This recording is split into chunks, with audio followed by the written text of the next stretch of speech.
kuba beza, ahubwo nta bubi na bumwe bwacu wari uhishwe, ubwo abantu batamenya wowe ubuvuzi rwose, kuko ureba mu mutima ukamenya uko umuntu arara, ukamenya uko umuntu atekereza.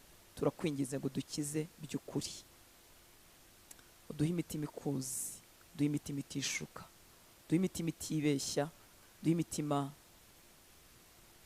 iguhishuriwe Kristo. Hanyuma duhindura abo wifuza ko tubabo mu gihe tukiri inaha ngaha dutegereje kuzataha mu ijuru. Duhindura abo umumaro mu gihe cyacu. Urakoze, dusabiye umugisha aha hantu n'iki kigo, bemerera ko abana bagira umudendezo nk'uyu. Ubaha umugisha, ubagirire neza. Dusabiye umugisha abakangurira abandi ku bukiranutsi. Dusabiye umugisha abana, aba bahungu n'abakobwa bayoboye amafamiye se, bakora imirimo itandukanye, bibutsa abandi ngo harageze ko dusenga, harageze ko dukora Bible study, harageze, abibutsa abandi, abakangurira abandi, abasenga, abakora ibigaragara n'abakora ibitagaragara.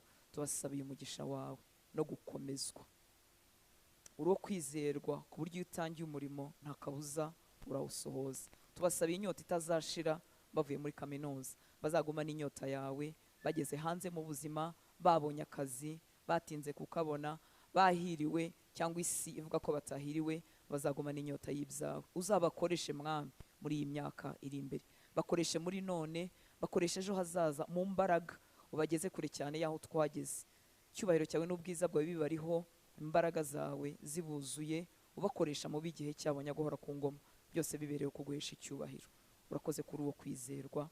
Reka ibitakuvuga, reka ibirwanya kumenyekana kw'izina ryawe, reka ibicaniro by'uburyo bwose n'uburiganya bwa Satani bw'uburyo bwose, n'inkuta ntamenwa yakubaka mu bwenge bwacu ngo tunanirwe kumurikirwa n'umucyo w'ubutumwa bwiza, ibyo byose bisenyuke mu izina rya Yesu. Reka ibihango bya kera tutanazi byavuze ngo aba ntibakizwa, aba ntibatera agatambwe, ibyo byose byamburwa ubutware n'ubushobozi n'amaraso yawe. Niyo tuvuga kuri twe, niyo tuvuga hano hantu, byose bibereho kuguhesha icyubahiro. Mavi yose agupfukamire, byishyira hejuru byose bice bugufi, kugira ngo izina ryawe ryonyine abe ryo rishyirwa hejuru. Urakoze kwira icyubahiro, kwiriye gushyirwa hejuru. Ni mu izina rya Yesu dusenze, amen. Haleluya. Mana ishimwe cyane. Nongere mbabwire ko ari iby'umugisha guhura n'amakuru ya Kristo, hanyuma ukayitaho, ko ari umuntu ahura nayo ariko ntayahaye agaciro. Ni iby'umugisha kuba warahuye n'inkuru zivuga Yesu, ukazitaho, ukazegera, ukaba utanze umwanya nk'uyu nguyu. Imana yo mu ijuru ibibahere umugisha. Turimo turaganira rero ku ijambo mufite ririmo kuvuga ngo umurimo wa Yesu. Turongera dusome, kandi nkunda iyo abantu bafite topic cyangwa bafite tema, kuko umurongo wongera bakawusoma bakongera bakawusoma, kuko ubunebwe bwacu butubuza gufata ibyanditswe mu mutwe, ndetse na Satani akabikoreramo kugira ngo ibyanditswe utabifata mu mutwe bikajya bigutabara, cyangwa se bikakubera itabaza rimurikiraho ushinga ikirenge, bigatera umutima wawe kubaha Imana, magambo y'Imana akabikirwa muri wowe ngo udacumura ku Mana. Ibyo byose rero Satani arwanya ijambo ry'Imana muri twe. Iyo rero tugize umugisha ijambo rigasubirwamo, byibuze uzataha ubizi ko ari hehe, muri Luka 19 umurongo wa 10, byibuze uzataha uzi ko ari iki icyo havuga. Sibyo nshuti z'Imana? Imana ibahe umugisha. Ngo kandi umwana w'umuntu, Luka 19:10, kandi umwana w'umuntu yazanywe no gushaka no gukiza icyari kizimiye. Turaza gusoma ibyanditswe birebireho, ariko nibyo bidukwiriye. Haleluya. Kera ntarabimenya najyaga mvuga ngo mutubabarire ngo kuturi gusoma ahantu harehare. Batubabarire kandi ari byo bigize gute? Hari byo bidukwiriye. Imana ishimwe cyane. Abantu siyo bahimbaje bagasirimba ko batiyexikiza ngo mutubabarire ko twabyimye cyane. Urumva atari kunyagwa na Satani? Ngo mutubabarire ko tugiye gusoma ahantu harehare, ahubwo turakahasoma harehare. Imana ishimwe cyane. Nibyo bidukwiriye. Byanditswe nibyo bidukiza, nibyo bitumenyesha Yesu, nibyo biduhesha no kumwizera. Ubwo rero nisoma ahantu harehare sinkiyexikiza, ndahasoma iyo nahahawe n'Imana, nkumva birajyanye n'umwanya rwose shwi. Ahubwo uze gusoma harehare harushijeho wowe nugera mu rugo. Mu rugo, mu ishuri, muri domu, aho mugera. Luka 19 umurongo wa 10, kandi umwana w'umuntu yazanywe no gushaka no gukiza icyari cyazimiye. Andi makuru meza rero ni ahantu Yesu yavugiye aya magambo yayavuze ari mu rugo rw'umunyabyaha uzwi witwa Zakayo. Imana ishimwe cyane, haleluya. Umwana w'umuntu yazanywe no gushaka no gukiza icyari cyazimiye. Abivuga ari mu rugo rw'umunyabyaha uzwi.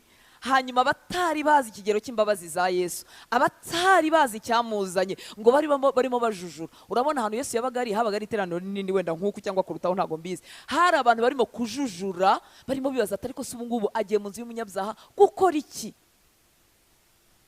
Barimo bajujura kuko yari umunyabyaha uzwi mu mujyi wose, ariko imbabazi z'Imana, haleluya, zireba umutima wa Zakayo. Mwibuka ko Zakayo yari yirukanse ayurira igiti kuko yari afite amatsiko yo kureba Yesu. Icyaduha bataramenya ibya Yesu bakagira byibuze amatsiko yo kumureba, kuko we arihagije kandi azabihishurira, yihishurira umushaka wese. Aya magambo rero yavuze amaze gukiza uyu mugabo wari uzwi nk'umunyabyaha uzwi. Ariko nagira ngo nkwibutse ko Yesu atazanywe no gukiza abanyabyaha bazwi gusa, haleluya, ahubwo yazanywe no gukiza abanyabyaha twese, abazwi n'abatazwi, kuko abanyabyaha bitagaragarira inyuma. Mana ishimwe cyane. Rimwe na rimwe ntibatanamenya ko bakeneye Yesu. Ariko Zakayo we yari abizi ko ari umwambuzi, niyo mpamvu Yesu avuga ati abo nambuye, abo nanyaze, ndetse ndaha n'abakene, kuko yari umunyabyaha ubyemera cyangwa se unabizi ko ari umunyabyaha. Ariko inkuru nziza, Yesu yazanywe no gukiza abanyabyaha bose, abazwi bacirwaho iteka, abo tumenya bakiri kure tukavuga uriya ni ikirara, uriya ni umunywa rumogi, uriya ni umusinzi, uriya yarananiranye iwabo, buriya muri kaminuza twese turamuzi. Yesu yaje gukiza abo, aza no gukiza abandi banyabyaha bo mwibanga batazwi, bafite ibyaha bibashinja mu mitima yabo. Yesu ni umunyembabazi, haleluya. Nta bimunanira ngo avuge ngo ibi ni byinshi cyane ngo ntago nabasha kubikiza. Amen. Akiza ababizi ko bakeneye gukiza, akiza n'abatabizi ko bakeneye gukizwa, kuko hari igihe umuntu aba ari ingeso nziza akajya abaho yibaza ngo ese nakizwa iki? Wakizwa ko utamwizeye, bikaguhindura ikigomeke ku Mana. Mana ishimwe cyane. Hari igihe rero umuntu arebera abanyabyaha kure akabamenyera kure, uko niko uyu mugabo yarari. Ariko hari n'abandi banyabyaha batatumenyera kure, tuba turi bangeso nziza turaho, ariko abo nabo Yesu abasha kubamenya kandi abafitiye imbabazi kimwe. Kandi abazwi cyane baruharwa n'abatazwi, baramutse bapfuye batamwizeye bose bagira gute? Baharimbuka. Murumva agatego ahantu kari? Mana itugirire imbabazi. Reka dukomeze rero turebe umurimo wa Yesu. Tugiye gusoma mu butumwa bwiza bwanditswe na Yohana igice cya mbere, turasoma umurongo wa mbere, tugende buke buke tumanuke tugeze kuri 13. Ubundi nifuza gusoma iki gice cyose, ngasoma n'icya kabiri, ngasoma n'icya gatatu. Ngasoma icya mbere, ngasoma icya gatatu, ngasoma icya gatandatu, ngasoma icya munani, ariko nsanga ntibizashoboka. None rero mbasigiye umukoro, kandi nahamya ko mujya mubikora, ariko nimurushaho kubikora cyane. Mana ishimwe cyane. Reka dukomeze turebe umurimo wa Yesu, uburyo awuvuga, uburyo wuzurira mu muntu, uburyo umuntu awakira. Twagiye kuva ku murongo wa mbere. Ubutumwa bwiza bwanditswe na Yohana igice cya mbere umurongo wa mbere. Ngo mbere na mbere hariho Jambo, Jambo uwo yahoranye n'Imana, kandi Jambo yari Imana. Iyo biri tubwiye ngo mbere na mbere hariho Jambo, ni mbere itazwi, ni mbere idafite itangiriro, yari ahari kandi yahoranye n'Imana kandi yari Imana. Mana ishimwe cyane. Ngo yahoranye n'Imana mbere na mbere. Ibintu byose ni wowe wabiremye, ndetse mu byaremwe byose nta na kimwe kitaremwe nawe. Tugisoma iyi mirongo yonyine bihita bigukuraho urujijo rwo kwibaza niba Yesu ari Imana. Haleluya. Hari abamwita umuhanuzi ukomeye, hari abamwita umwigisha ukomeye, hari abamwita uko bashaka, ariko banga ko bamwita umuremyi, batemera ko ari Imana. Ariko biri tubwire ko aho tuvuga twebwe aho Yohana yabashije gushishirwa akavuga ngo mbere na mbere, nawe yari ahari, ni Imana, nta cyaremwe kitaremwe nawe, ntago abarirwa mu biremwa. Haleluya. Ni umuremyi. Mana ishimwe cyane. Yesaya abihishurirwa avuga umwana twari duhawe, yaravuze ngo yitwa Uwiteka. Ruhinja se ruhinduka Uwiteka? Umwami w'amahoro, Imana ishobora byose. Haleluya. ibyo bihita bigukuraho ubuyobe bukubwira bujya bukongorera ngo ariko buriya ngo Yesu ngo hari ukuntu ngo wagabanutseho gatoya. Oya pe, ibintu byose niwe wabiremye, ndetse mu byaremwe byose nta na kimwe kitaremwe nawe. Yambaye umubiri aje kugushaka wowe nanjye. Mu bumana butakwirwa mu bwenge bwacu, Imana yambara umubiri. Ni ubumana butakwirwa mu bwenge bwacu. Ku murongo wa 4, muri we harimo ubugingo, cyangwa se harimo ubugingo, kandi ubwo bugingo bwari umucyo w'abantu. Murinde, muri Kristo, muri Jambo, muri we harimo cyangwa se harimo ubugingo, kandi ubwo bugingo bwari umucyo w'abantu. Mana ishimwe cyane. Iki gice kikwemeza ko ubugingo turimo dushaka kuzabana n'Imana mu ijuru bubonekera ahantu hamwe honyine, buri mu muntu umwe wenyine. Haleluya. Muri we harimo ubugingo, kandi ubwo bugingo bwari umucyo w'abantu. Ibi ngibi iyo ubimenye bikuzuza ubushizi bw'amanga bw'abakubaza ngo ariko si ngo ubwo Yesu ngo niwe nzira yonyine igera ku Mana. Yego, ni muri bo bagira gute? Bahererwa ubugingo buhoraho. Mana ishimwe cyane. Iyo haza kuba hari ahandi naho haba yarahaturangiye, ariko muri we, muri Jambo wahozeho, muri we niho hari ubugingo, kandi ubwo bugingo nibwo bwari umucyo w'abantu. Abantu batageze muri we bahora mu mwijima, nubwo baba bavumbuye, nubwo baba barize siyanse bakagera kure, ariko bahora mu mwijima, kuko muri we harimo ubugingo, kandi ubwo bugingo nibwo mucyo w'abantu. Mana ishimwe cyane. Uwo mucyo uvira mu mwijima, ariko umwijima ntiwawumenya. Umucyo wari Kristo uje mu mwijima, umwijima ntiwawumenya. Ngo hariho umuntu watumwe n'Imana witwaga Yohana. Uwo yazanywe no guhamya iby'umucyo, ngo atume bose bizera. Umucyo uvira mu mwijima, ariko umwijima ntiwawumenya. Hanyuma Imana nk'uko itegura, nk'uko ibatuma, nk'uko idutuma, nk'uko ituma abantu hirya no hino kugira ngo abantu bajye kutunga agatoki, batungira abantu agatoki umucyo uwo ari we, niko na Yohana yaserutse. Ngo yazanywe no guhamya iby'umucyo, ngo atume bose bizera. Mana ishimwe cyane. Ku murongo wa 8, ngo icyakora uwo si we uwo mucyo, ahubwo ni wahamije ibyawo.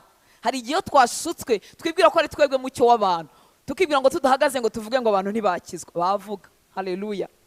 Yesu arimo yinjira i Yerusalemu mu minsi ya nyuma, abantu baramuririmba aba contre 6 abantu barimo bamurwanya, barabwira ati ko abantu baririmba bacecekesha. Arabwira ngo baramutse bacecetse niki, n'amabuye nayo yagira gute, nayo yarangurura. Umucyo n'umwe ni Kristo. Haleluya. Si umuntu, si umuvugabutumwa, si umuririmbyi wa hatari. Umucyo n'umwe ni Kristo. Twese dukwiriye gutunga agatoki kuri we.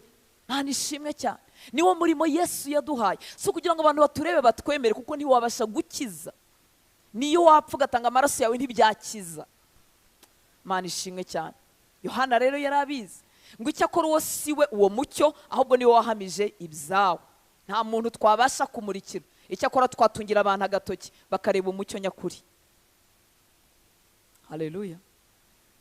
Uwo mucyo niwe mucyo nyakuri ku 9, kandi ubwo nibwo yatangiraga kuza mu isi ngo amurikire umuntu wese. Yari mu isi ndetse niwe wayiremye. Umwitsa ikiremwa ute? Yari mu isi ndetse niwe wayiremye, nyamara ab'isi ntibamumenya. Yaje mu bye, Bibiliya y'Ikinyarwanda iri kuvuga, ariko ubundi haravuga ngo yaje mube.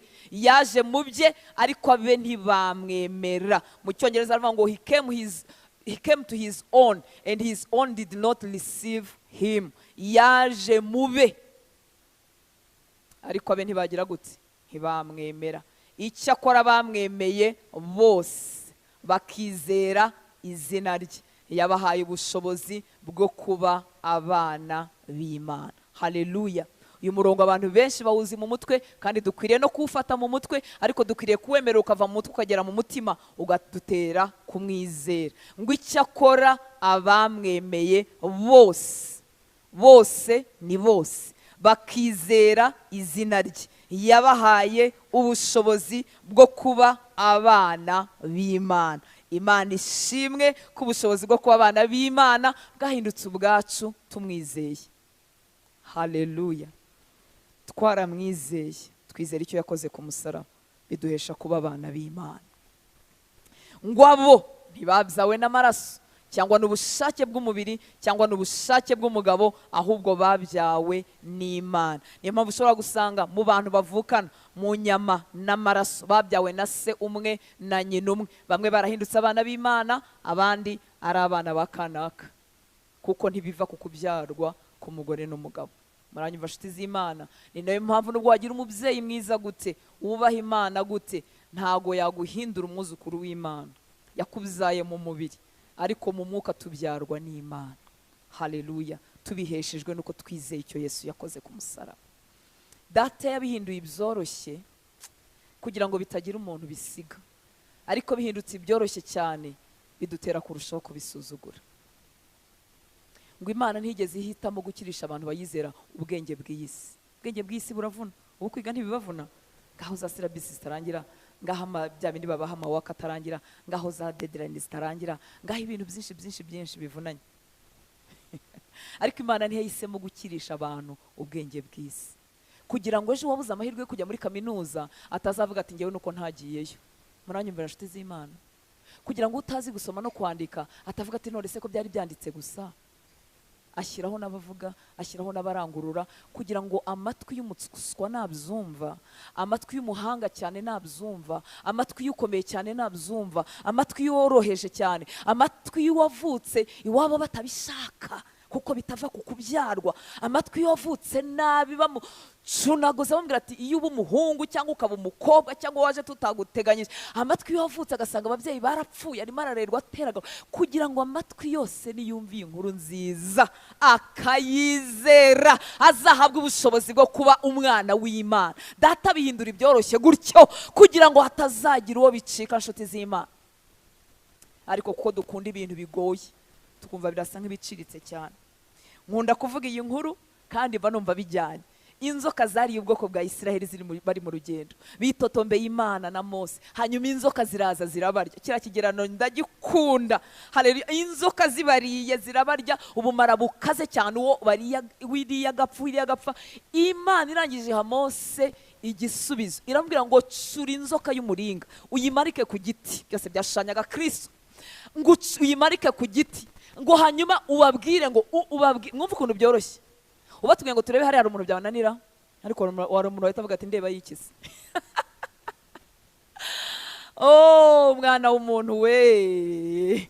Nuko ati hanyuma uyimanike ku giti, ubwo byari kugira ngo ujye hejuru, ngo hanyuma ngo umuntu wese wariwe n'inzoka ngo nayirebaho arakira. Muzi ko abantu bakomeje bagapfa kubera ko bagize gute? Banze kurebaho. Iyo ndimo kwigisha abantu bakuru ndababwira ntibita mbona abagabo b'Isiraheli bameze nk'abagabo b'Abanyarwanda, barimo bavuga ngo wituragira se. Si ibyo bintu by'ubupfu, wituza. Ibyo bintu by'ubupfu byo kurebaho turebaho iki? Ngo niko n'umwana w'Imana yaje. Haleluya! Kumwizera se ni iki? Nuko umurebaho. Nyemera igisubizo cy'icyaha Data yatanze. Haleluya! Yavuze ko muri we mu kumwizera, mu kumurebaho niho honyine duherwa ubugingo buhoraho. Ariko hari umuntu uvuga ngo ubwo se ngo areka da. Hari umuntu kivuga ngo azashyira ku munzani ngo ibibi byanjye n'ibyiza byanjye, ngo hanyuma ngo ibyiza byanjye ngo nibiremera ngo ubwo ngo ntambuke. Ibyiza byaki? Bibiliya iratubwira ngo gukiranuka kwacu kumeze nk'ubushwambagara. Mana ishimwe. Ngo icyakora bamwemeye bose bakizera izina rye yabahaye ubushobozi bwo kuba abana b'Imana. Abo ntibabyawe n'amaraso cyangwa n'ubushake bw'umubiri cyangwa n'ubushake bw'umugabo, ahubwo babyawe n'Imana. Haleluya! Twabyawe n'Imana. Ubu ndi mwene Mana. Nubwo ndi mwene Mazimpaka mu mubiri, ariko ndi mwene Mana. Haleluya! Hariho date de naissance, nkuko tujya dufeta za anniversaire zacu, hari n'umunsi navukiye mu muryango w'abana b'Imana. Umunsi ushobora kuba utawibuka neza nkuko nanjye ntawibuka neza, kuko tuba tutaramenya iby'agakiza. Ariko uba wumva watsinzwe, ukamenya ko uri umunyabyaha, ukamenya ko utakwikiza, ijambo ry'Imana rikagutsinda. Bakuvuga ngo tereka duhamagara abasenga ukaza, cyangwa se batanabivuga ariko ugatahana gutsindwa mu mutima wawe, ugatahana no gukenera Imana mu mutima wawe. Cyangwa se ukaba waravukiye muri Anglikani, Bibiliya yari iri mu rugo, ibitabo by'indirimbo byari biri mu rugo nguko, wumva amagambo y'Imana, ariko ari Imana ya papa, ari Imana ya mama. Bwacya wenda uri muri segonderi cyangwa uri muri kaminuza cyangwa uri mugenda mu muhanda, ukumva ya Mana noneho yari umuhango ukeneye kuyegera. Haleluya! Nuko bakizwa nshuti y'Imana, nuko bakizwa kumva none urayishaka. Mana ishimwe. uwo munsi ukavuka mu muryango w'abana b'Imana. Mu ijuru ntibazaduhamagara nk'abangirikani, mu ijuru ntibazaduhamagara nk'abapantekote, ariko abavutseyo banditseyo, amazina yabo yanditse mu gitabo cy'ubugingo, ijuru rirabazi. Haleluya. Barimo baratwitegura. Muzi ko kuva Yesu yasubirayo, niba ari icyo gihe byahereye, ariko barimo baratwitegura. Tekereza ibyo birori bimaze imyaka ibihumbi mu mibare yacu batwitegura. Yohana arimo yerekwa mu byahishuwe, yarabajijwe cyangwa yarabajije simbizi, bariya ni bandi? Bariya abantu benshi ndimo mbona ni bandi, bavuye mu ndimi zose no mu moko yose. Haleluya, haleluya, haleluya. Ariko ngo bariya ni babandi bakuwe muri urya mubabaro mwinshi, bameshe ibishura byabo mu maraso ya ntama. Haleluya. Barimo barajya hehe? Barimo barataha ubukwe bw'umwana w'intama. Ibirori birimo birategurwa, nshuti y'Imana. Abera babanje bararuhutse, baraturindiriye. Mana ishimwe cyane. Cyaduha tukarenza amaso iby'inahangaha, tukamenya ko ibyiringiro byacu bitagarukira ku by'Imana iduha tukiri inahangaha. Bintu duhererwa inahangaha ni bigufi cyane, ntibigereranywa n'iby'abera babikiwe. Mana ishimwe. Abo ntibabyawe n'amaraso cyangwa n'ubushake bw'umubiri cyangwa n'ubushake bw'umugabo, ahubwo babyawe n'Imana. 15 Yohana yahamije iby'uwo, avuga yeruye ati, uwo niwe navuze nti uzaza hanyuma ni wunduta, kuko yahozeho ntarabaho, kandi bimwuzuye akaba ari byo twahaweho twese, n'ubuntu bukurikira ubundi. Kuko amategeko yatanzwe na Mose, ariko ubuntu n'ukuri byazanywe na Yesu Kristo. Niyo mpamvu nta muntu ufite ukuri igihe cyose ataraza muri Kristo Yesu, kuko Yesu ni ukuri, yuzuwe n'ukuri, akuzurwa n'ubuntu, twakiriyemo agakiza. Mana ishimwe cyane. Simbutse gato nkajya kuri 29, hanyuma tukava muri iki gice. Ngo bukeye bwaho, uwo ni Yohana ukomeje kumuvuga no kurangira ababatiza. Ngo bukeye bwaho abona Yesu aza aho ari, aravuga ati, nguyu umwana w'intama w'Imana ukuraho ibyaha by'abari mu isi. Mana ishimwe cyane. Bibiliya y'Ikinyarwanda yo yavuze ngo ibyaha by'abari mu isi, ariko izindi Bibiliya zose zivuga sin, mu buke, icyaha mu buke. Yesu araza kugenda akomeza kubitubwira. Ngo bukeye bwaho abona Yesu aza aho ari, aravuga ati, nguyu umwana w'intama w'Imana ukuraho ibyaha by'abari mu isi. Kuko icyaha kitaravaho, ibyaha ntibishobora kuvaho. Ibyaha ni amashami ashibuka ku cyaha, bya bindi twita ibyaha. Yakopeye, yibye, yasambanye, yabeshye, arangana, agira ishyari, n'ibindi bitandukanye. Biriya ni amashami y'iki? Y'icyaha. Arashibuka akaba ari agaragara, ariko umuzi wayo ni icyaha cyo kutizera umwana w'Imana. Muranyumva nshuti z'Imana? Haleluya. Niyo mpamvu amashami adashobora kuvunika burundu icyaha kitaranduwe. Ariko iyo icyaha kiranduwe, ishami rigenda rivaho rimwe, irindi rikavaho, ugasanga kubeshya byaragiye, ugasanga ikinyoma, ugasanga utuntu n'utundi twari tukuriho, amashyari n'inzangano no kutababarira n'utundi tuntu, no kwiyuzura no gukunda iby'isi kurusha uko dukunda, ugasanga amashami yagiye avunagurika kubera ko umuzi wararanduwe. Mana ishimwe cyane. Haleluya. Kristo arakomeza kudusobanurira uko uwo murimo we usohozwa muri twe. Reka tugende muri Yohana igice cya 6, turera kuri 28 tugeze kuri 40, hanyuma tugende dusimbuka. Niba utakunda gusoma Bibiliya, uyu munsi urayisoma tu. Imana ishimwe cyane. Haleluya, haleluya. Magambo y'Imana arihagije, areza, aratunganya, araboneza, atera umutima gukumbura Imana, atera umutima kwifuza gusa na Kristo, atera umutima kumenya ibyo wiringira ibyo ari byo, atera umutima kumenya aho tuzajya n'aho tuvuye n'icyo twakorewe. Muranyumva nshuti z'Imana? Yohana igice cya 6 umurongo wa 28, hanyuma twongere tumanuke gake gake. Murakoze gukunda ijambo ry'Imana no kwitonda tugakurikira. Twagiye ku murongo wa 28 muri Yohana igice cya 6.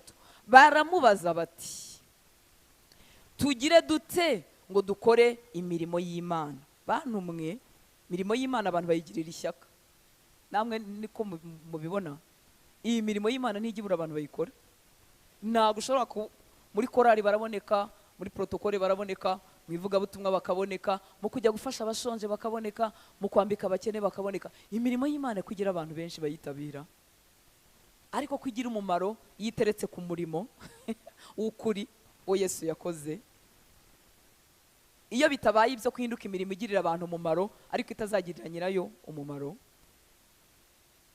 Hari umuntu unyumvise yemwe?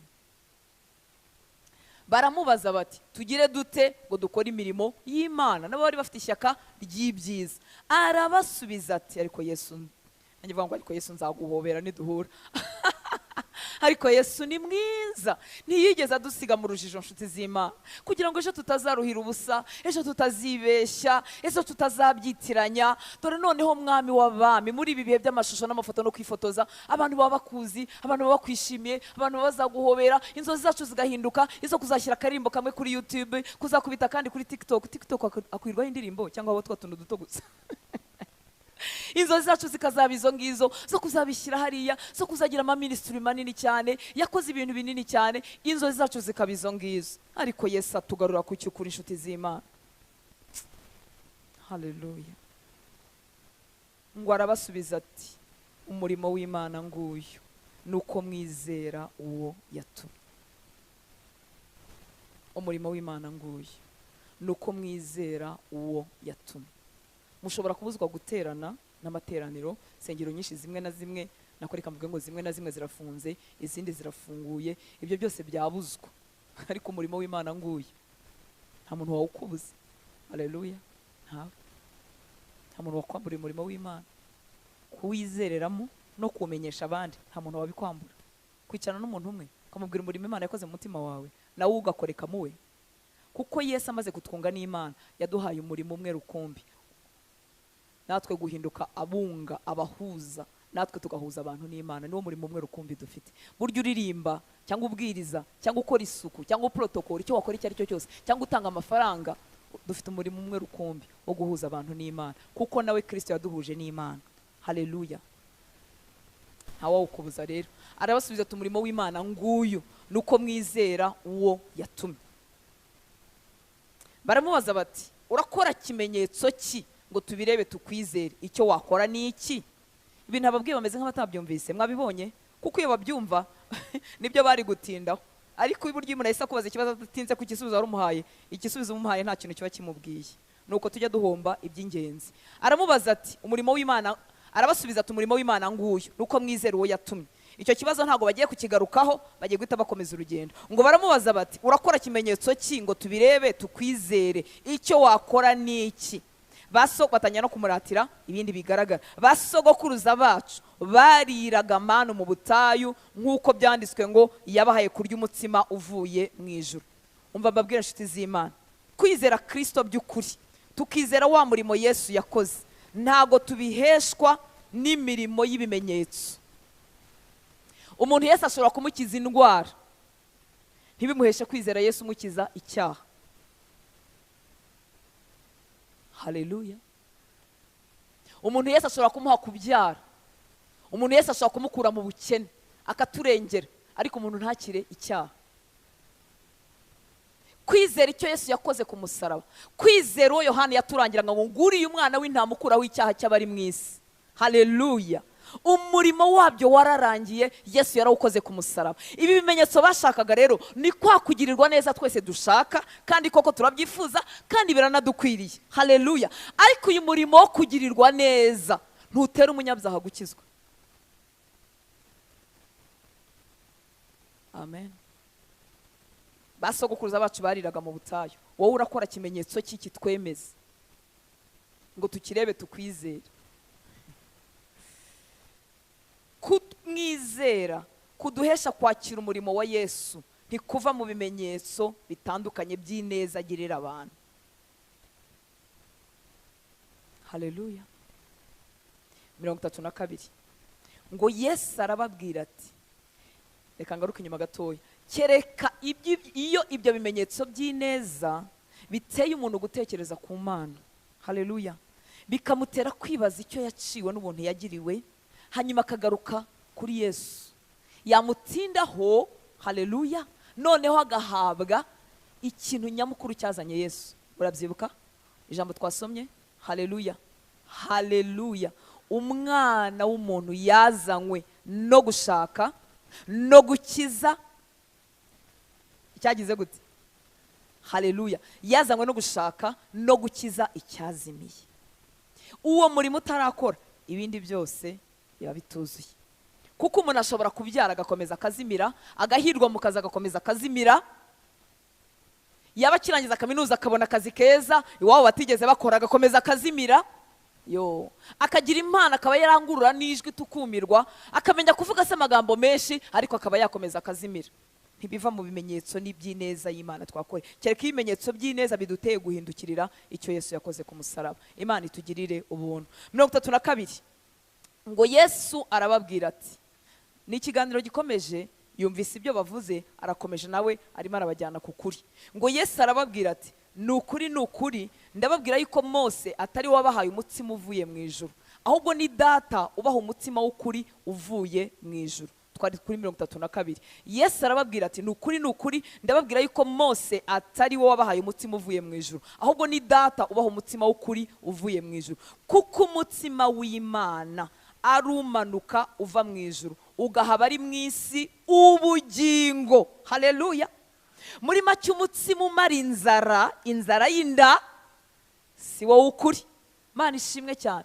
Bariye manu, haleluya, bagashira inzara ntibicirwe n'inzara mu butayu, banywa amazi, bakanywa amazi bagashira inyota ntibatsinde mu butayu, ariko ibyo byose byari igishushanyo cya Yesu uzaza hanyuma. Haleluya. Ariko umutsima w'Imana umanuka uva mu ijuru kandi ugaha ab'isi ubugingo. Haleluya. Ukabaha vie éternelle, ukabaha ubugingo budashira. Umutsima uvuye ku Mana ntabwo dukemurira iby'umubiri, ahubwo duhesha ubugingo. Mana ishimwe. Atari uko Data atitaye ku bibazo dufite by'umubiri, abyitayeho pe, ariko bishobora gukemuka umuntu akabura icy'ingenzi. Baramubwira bati, Databuja ujye uduha uwo mutsima iteka. Kuko bari bama kuvugisha imvugo yabo bamenyereye, basanzwe bagize ngo n'ubundi ni umutsima wo kwirira, bagakemurirwa ibibazo by'inzara, ntibazongere gusonza ukundi. Ngo baramubwira bati, Databuja ni ukuri ujye uduha uwo mutsima iteka. Bari bakibwira ibitunga iyi mibiri, niyo mpamvu bari bakiriye ibyo Yesu ababwiye vuba vuba. Kuko bari mu isi twese dukeneye bidufashiriza n'ahangaha, twese no ushobora kureba, wandi ushobora kureba ukamureba ukavuga uti, ngira ngo nta cyifuza kigira, yarahagijwe. Uzi ko nta guhaga kubaho kw'ibyinaha. Wa muntu tureba tukajya tubona afite ibintu byose, buriya nawe hari ibintu atagize gute, adafite byo guhagirizwa n'ahangaha akifuza. Ariko Imana ni nziza kweli, yaturinganije muri ubwo buryo, twese duhura n'ibyifuzo. Hari igihe wowe wumva ibyo wifuza ari iby'ibanze cyane cyane, ariko n'uwarenze iby'ibanze akagira n'iby'umusaga, akagira n'ibyo asagurira abandi, akagira n'ibyo yaha igihugu n'ibihugu, nawe aracyafite ibyo agira gute, ibyo yifuza. Ariko basingire vuba ubutumwa Yesu ababwiye, bibwira yuko uwo mutsima ari uzaza kubakemurira ibibazo by'inahangaha, nk'uko ab'isi twese dufite ibibazo by'inahangaha twifuza ko bikemuka. Twese dusangiye gushaka ibituma imibiri yacu igubwa neza, twese turabisangiye. Ufite byinshi, ufite biki, urwaye, utarwaye, umuzima, uwize, utize, twese dusangiye kwifuza ibyatuma imibiri yacu igubwa neza. Kandi si bibi, ibyo bitera kubyuka tukajya gukora, ibyo byabateye kujya mu ishuri, ubu ntabwo ari ukwiga kugira ngo ukunde wige gusa, no kugira ngo uzabone uburyo bwo kubona amafaranga. Siko bimeze se? Twese turayashaka, turanayakwira, Imana irakayaduha. Haleluya. Ibyo tubihuriyeho. Niyo mpamvu bahise bambwira ati, Databuja ujye utwihera uwo mutsima, ibintu byo muri uyu mubiri bikemuke, ibibazo bikemuke. Yesu arababwira ati, ninjye mutsima w'ubugingo, uza ahondi ntazasonza na hato, n'unyizera ntabwo azagira inyota na hato. Haleluya. Iki kibazo bamubwiye, kiriya cyifuzo bagize cyenda kumera nk'icya wa mugore wo kwiriba muri Yohana igice cya 4. Yesu amaze kumubwira iby'amazi yambwiye ati, wayanyihere se sinzagaruka no kuvoma hano, ibintu byo kuvoma bibe bikemutse. Ariko yamubwiraga andi mazi y'ubugingo amara inyota y'icyaha. Haleluya. Ubuzima bwa Kristo muri twe nicyo yamubwiraga. Yesu rero nawe arababwira ati, ninjye. Kuze wumve ukuntu bigiye kubaguhisha. Yesu arababwira ati, ninjye mutsima w'ubugingo, uza ahondi ntazasonza na hato, n'unyizera ntabwo azagira inyota na hato. Ariko nababwiye yuko mwambonye nyamara ntimwizere. kuki batamwizeye? nuko ataraje mu buryo bashaka.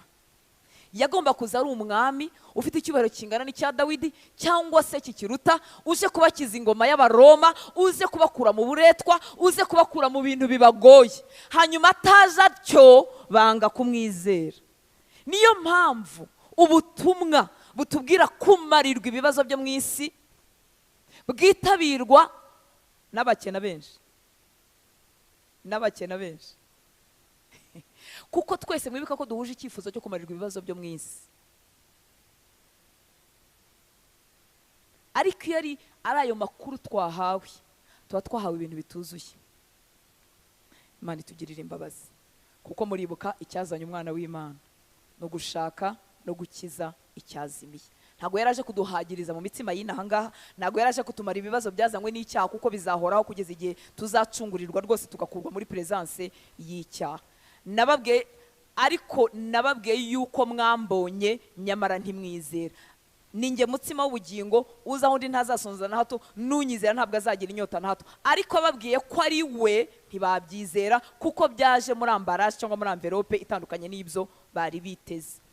37 uwo data yampaye wese aza aho ndi, kandi uza aho ndi sinzamwirukana na hato. Umva imbabazi z'Imana. Haleluya. Nihandakiza abaruharwa, abafite ibyaha bizwi bigaragara bari kure, n'abafite ibitazwi. Uwo data yampaye wese aza aho ndi, kandi uza aho ndi sinzamwirukana na hato. Kuko ntavanywe mu ijuru no gukora ibyo nishakiye, ahubwo nazanywe no gukora ibyo uwantumye ashaka. Kandi ibyo uwantumye ashaka ni ibi, mu nyumba z'Imana, ni ukugira ngo mu byo yampaye cyangwa se mu bo yampaye ntagira na kimwe, ntagira n'umwe nzimiza, ahubwo ngo nzakizure ku munsi w'imperuka. Haleluya. Kuko icyo data ashaka ari iki? Ni ukugira ngo umuntu wese witegereza, haleluya, umuntu wese witegereza umwana akamwizera ahabwa ubugingo buhoraho, nanjye nzamuzure ku munsi w'imperuka. Mana ishimwe cyane. Kuko icyo data ashaka ni iki? Ni ukugira ngo umuntu wese witegereza, umuntu warebye kuri ya nzoka yari imanitse ku muringa, umuntu ureba icyo Yesu yakoze ku musaraba akitegereza. Haleluya. Ngo no kugira ngo umuntu wese witegereza umwana akamwizera ahabwa ubugingo buhoraho, nanjye nzamuzure ku munsi w'imperuka. Haleluya. Nezezwa nuko Bibiliya y'Ikinyarwanda yakoresheje ijambo kwitegereza, nikoresha ijambo kureba, ko hari umuntu areba ntabone. Haleluya. Haleluya. Hari igihe umuntu areba ariko ntabone, kandi arebye kandi akanuye. Ariko bakoresheje kwitegereza. Umuntu iyo yitegereje ni ahantu yatindije amaso, arabizi ko hari inyuma, hari akadirishya, arabizi ko hari umuryango, arabizi ko hari imiryango ibiri, yafashe umwanya wo kugira gute? Wo kwitegereza. Haleluya. Mana ni nziza. Icyo data ashaka ni iki? Ni ukugira ngo umuntu wese witegereze, umuntu wese ufata akanya ko gutekereza icyo Yesu yakoze ku musaraba, umuntu wese witegereza umwana akamwizera ahabwa ubugingo buhoraho, nanjye nzamuzura ku munsi w'imperuka. Nagira ngo mbabwire ko kwitegereza kuri Kristo, kwitegereza mu byanditswe ari byo bitubyarira kwizera. Ariko iyo umuntu arebye ahushuye, akareba atabyitayeho, akareba ahunga, ntabyumva. Yankunda kubivuga, wenda mwaramyubise mbivuga ko aho nigaga kera muri segonderi, muri setandere, habaga abana b'Imana basenga. Twajyaga tubacaho, ubu namwe harimo ababikora. Ntago bari hano, ubwo bonyine bari hanze, nkuko nanjye nabaga ndi hanze. Tugacaho mu madirishya, nkuko tukareba mu madirishya abana barimo basenga. Barasengaga pe, nk'ibyo mbona uyu munsi. Icyo gihe nyine sinarinzi byari byo, sinarinzi ko bibaho. Barimo basenga, barimo baririmba, barimo bavuga mu ndimi, barimo basimbuka. Ariko uyu muntu afunze ku maso, abafunze ku maso pe. Nuko tukabireba ariko ntitugire gute? Ntitubone. Tukabireba ariko ntitwitegereze. Byibuze iyo ngira amatsiko, nkavuga ariko babona abantu basaza, reka ninjire numva ibyo bavuga. Ariko sinigeze ntega amatwi, nararebye ariko sinabona, sinitegereza. Hanyuma ngahita mbwira bagenzi banjye, muze tugende ibintu by'abasazi bitazagira gute? Bitazadufata. Nuko bitinda kumfata bityo, imfata narabaye umugore. Kandi iyo nitegereza, wenda nari bukizwa nkiri umunyeshuri, gakizwa niga muri segonderi. Haleluya. Hanyuma bikandinda kugonga ibikuta byinshi nagonze mu buzima. Gutinda guhitamo Yesu bidutera kugonga ibikuta byinshi byo kwicuzwa. kandi njya mbwira urubyiruko nkamwe ngo ubuzima ntibugira draft, ubuzima ntibugira bruyo, ubuzima ntibusubirwamo. Cyakora Yesu araza akaducungura, akatubabarira, akatweza. Mu ijuru ntago kubababariwe nta records z'ibyaha byacu zibamo, ariko mu isi zirahari. Aho wagongeye igikuta haribukwa, amanyanga wakoze aribukwa, ingaruka yagusigiye mu mubiri zirahari, amahitamo mabi wagize uri kumwe nayo. Mukiri urubyiruko rero muzirikane ko ubuzima butagira draft, ntago busubirwamo. Ntago bakuzanira urupapuro ukoreraho ikizamini rwa rundi rwo kwandikaho ibitari byo, ngo nurangiza uze gushyira, mu gifaransa twaravuga ngo ni au propre, uze gushyira ahatanduye noneho ujyane. Ubuzima ntibugira bene ibyo. Cyamukanyumva mu mbaraga z'Imana nyinshi igira n'ubushobozi bwinshi igira, ntago ijya ikora ikintu cyo gusubiza ibintu inyuma. Ntushobora gusubira ku myaka 16, sinshobora gusubira ku myaka 30, sinshobora gusubira kuri 40, sinshobora gusubira kuri 45, sinshobora gusubira mu bukumi nubwo Imana ingirira imbabazi nyinshi, sinshobora gusubirayo. Wowe rero ubyumva ukiri mutoya, nagira ngo uzirikane ko ubuzima butagira draft. Reka twikomereze, kuko icyo Data ashaka ari iki, ni ukugira ngo umuntu wese witegereze umwana akamwizera ahabwe ubugingo buhoraho, nanjye nzamuzuri. Haleluya, haleluya. N'igihe utabyumva, somye ijambo ry'Imana nturyumve cyangwa rikakugonga, ujye ukomeza witegereze, komeze witegereze, komeze urirebemo, komeze uritumbire. Petero rero atwandikiye ngo ni amategeko atunganya, atera umudendezo, azana freedom, azana kubohoka. Mana ishimwe cyane. Kuri 44 ngo nta wabasha kuza hondi keretse arehejwe na Data wantumye, nanjye nkazamuzura ku munsi w'imperuka. Nta wabasha kuza hondi keretse arehejwe na Data wantumye, nanjye nkazamuzura ku munsi w'imperuka. Reka mbwire gatoya abakunda kwiga ijambo ry'Imana, n'abakunda kuryibazaho ibibazo, n'abakunda kujya impaka kuri ryo, ariko impaka zubaka, zishaka kumenya ukuri wizera. Nta ubasha kuza hondi keretse arehejwe na Data wantumye, nanjye nkazamuzura ku munsi w'imperuka. Uyu murongo ujya utera impaka nyinshi, ko Data hari abashaka ko bakizwa n'abandi adashaka ko bakizwa. Namwe izo mpaka mujya muzumva, ntago zijya zibura muri kaminuza. Ku bakunda kwiga ntizijya zibura. Uyu murongo utera abantu kwibaza ko hari abo Data ashaka ko bakizwa n'abatabigeneye. Noneho nkibaza, Bibiliya nutayumva ujye ugaruka muri nature y'Imana.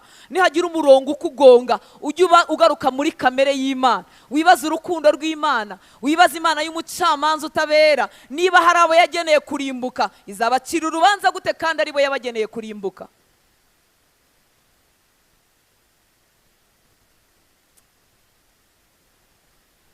Ntabwo nshuti z'Imana, ku bakunda kwiga kandi muri abigisha b'ijambo, kandi muzakomeza gukurira muri uwo murimo mwiza Data abahamagarira, ntabwo ushobora gushingira ku murongo umwe ngo wemeze ko wamenye byose Imana yibwira. Muranyumva nshuti z'Imana? Biba ari ubwibone bw'igipimo kirekire iyo nshingiye ku murongo wa Bibiliya umwe, cyangwa ku yo kumaze kumenya nkibwira yuko gutekereza ko Imana kose nkuzingitiye mu bwenge bwanjye bukeya. Ntabwo bishoboka.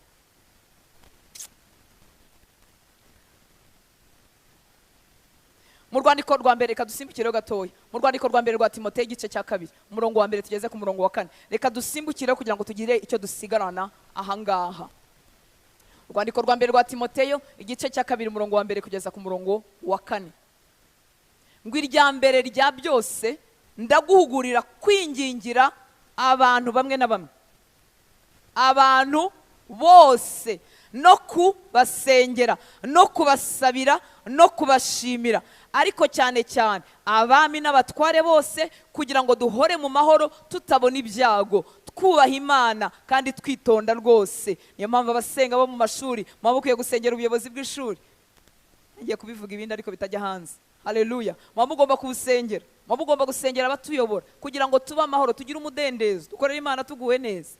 Ariko cyane cyane abami n'abatware bose, kugira ngo duhore mu mahoro tutabona ibyago, twubaha Imana kandi twitonda rwose. Ngo ibyo nibyo byiza byemerwa imbere y'Imana umukiza wacu, ishaka ko abantu bamwe na bamwe ishaka ko abantu bose bakizwa bakamenya ukuri. Haleluya. kuba rero kino cyanditswe kivuze ibi na kiriya kikavuga biriya, ibyo nyine n'ubwenge bw'Imana budusumba, ariko sinzashingira ku murongo umwe ngo mpite nemeza ko namenye byose. Muranyumva nshuti z'Imana? Niyo mpamvu bakundwa, hari statement zimwe zakozwe n'abateolojiye b'abahanga, kandi icyo gihe bazikora hari ubuyobe barindaga. Haleluya. Kandi benshi muri bo bazikoranaga umutima wera, umutima ukunda Imana, ariko izo statement bazishyizeho zirinda ubuyobe b'igihe cyabo, ariko uyu munsi zanduhindukiye akaga karimbura abantu. Statement niba kuvuga murayumva? Murayumva iyo ariyo? Ni iyihe? Iyihe? Once saved. Hallelujah. Once saved, always saved. Abagaragu b'Imana bayivuga mu gihe cyabo barinda ubuyobe. Hallelujah. Bwo kwibwira ko umuntu yakizwa n'imirimo, bwo kugira ubwoba bwo gutakaza agakiza, ukajya ushidikanya niba Kristo umufite kudafite ubugingo buhoraho. Ariko uyu munsi byahindutse akaga. Niyo mpamvu wahinduka umuteoloji ukomeye gute, ntushobora kuzingatira ubwenge bw'Imana bwose mu bwenge bwawe. Sindimo kurwanya iyo statement, ariko ndimo ndakubwira ngo wirinde. Ubyibaza mu mutima hari wihe mpamvu. Tumaze gukizwa, Mwuka w'Imana ageze muri twebwe, twari dutangiye imwe mu ntambara yo kurwana n'ibyaha no kubamba kamere yacu buri munsi. Haleluya. Haleluya. Ntabwo ubuntu bw'Imana bwatugezeho ngo duhinduke robots, duhinduke abantu badatekereza, duhinduke abantu badahunga icyaha. Mana ishimwe cyane. Duhinduke abantu batabamba kamere yacu. Cyamukanyumva nshuti y'Imana.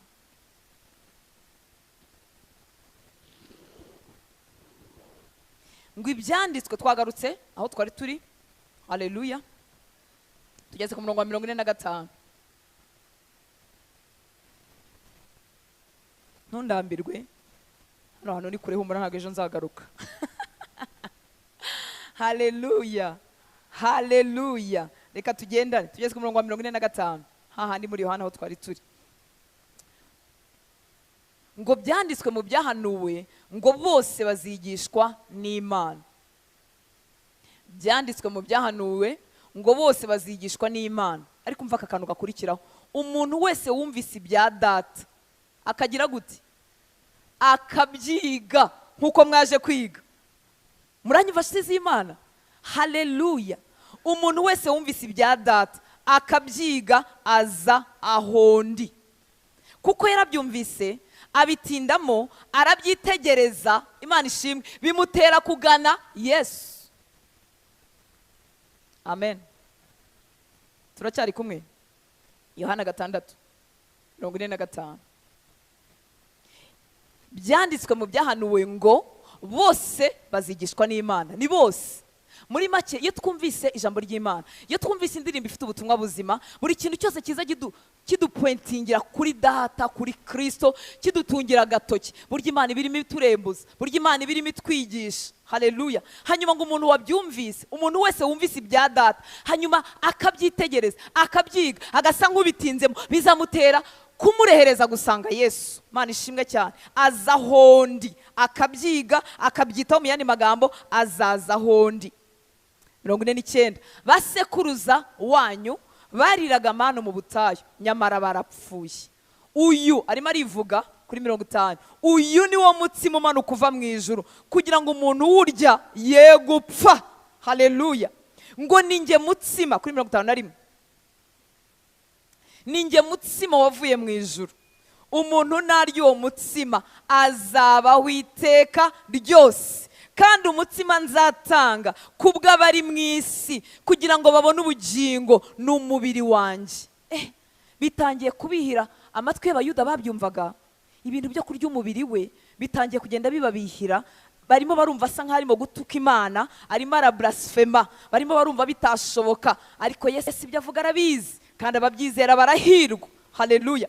Ngo ninjye mutsima muzima wavuye mu ijuru. Umuntu naryo uwo mutsima azabaho iteka ryose. Kandi umutsima nzatanga kubw'abari mu isi, kugira ngo babone ubugingo n'umubiri wanjye. Niyo mpamvu nshuti z'Imana, umwana w'intama wa Pasika atangwa bwa mbere, barimo bava muri Egiputa, bagombaga kurya wose ugashira. nta gice na kimwe cyagombaga gusigara. Haleluya. Bimwe rero mu bintu bituma n'abizeye icyo Yesu yakoze ku musaraba, bimwe mu bintu bituma tutagwiza imbaraga, nuko dushaka gufataho iki agace ku bya Yesu, byo yakoze, byo adukorera, byo tumushakaho, tugashaka gufata agace. Ariko bari bahawe itegeko ko bagomba kurya umwana w'intama agashira. Haleluya. Ibituma bera bagwiza imbaraga nuko icyo Yesu yakoze ku musaraba tukifuza cyose, icyo yaduhesheje, icyo yaje kuduha kuba cyo tukakifuza cyose, umwuzuro w'icyo Yesu yakoze tukawakira wose. Uko niko umuntu akurira mu byo yizeye, uko niko umuntu ahinduka umukristo ukomere mu byo yizera. Haleluya. Yatabyakiriye byose kuko turi mu bihugu bifite ubutumwa bwiza. Sinibaza ko hari inguni y'u Rwanda wajyamo ngo usange umuntu utazi Yesu, ngo umubwire ngo Yesu ninde, ngavuga ati ndumva ari ubwa mbere numvise icyo kintu. Ntabwo ari siko iwacu bimeze.